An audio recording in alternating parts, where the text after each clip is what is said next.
بسم اللہ الرحمن الرحیم۔ السلام علیکم ورحمۃ اللہ وبرکاتہ۔ اسلامک ہسٹری چینل میں آپ سب کا خوش آمدید۔ اویس قرنی رحمۃ اللہ تعالی علیہ کو یہ مقام کیسے ملا؟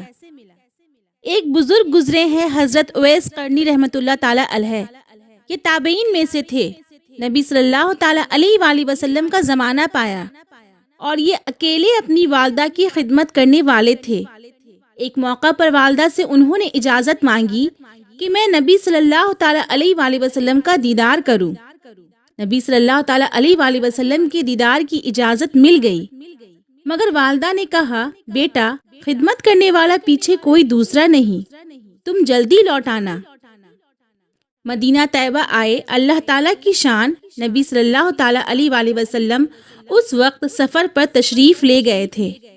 یہ وہاں نہ ٹھہرے اور واپس آ گئے۔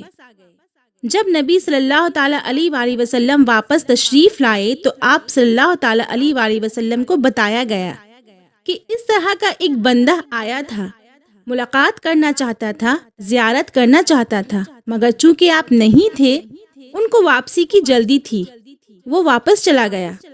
نبی صلی اللہ تعالی علیہ وآلہ وسلم اس بات کو سن کر خوش ہوئے۔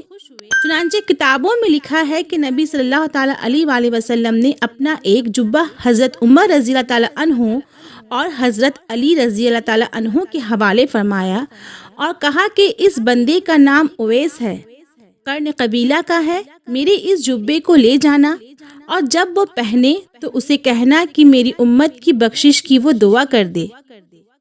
یہ ماں کی خدمت کا اجر ہے کہ اللہ کے پیارے حبیب صلی اللہ تعالی علیہ وآلہ وسلم بھی ہدیہ بھیج رہے ہیں اپنے جھبے کا، اور ساتھ فرمائش فرماتے ہیں کہ آپ میری امت کی بخشش کی دعا فرما دیں۔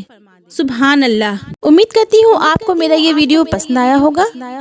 میرے چینل کو سبسکرائب کر دیں اور میرے ویڈیو کو لائک، شیئر اور کمنٹ کرنا نہ بھولیں۔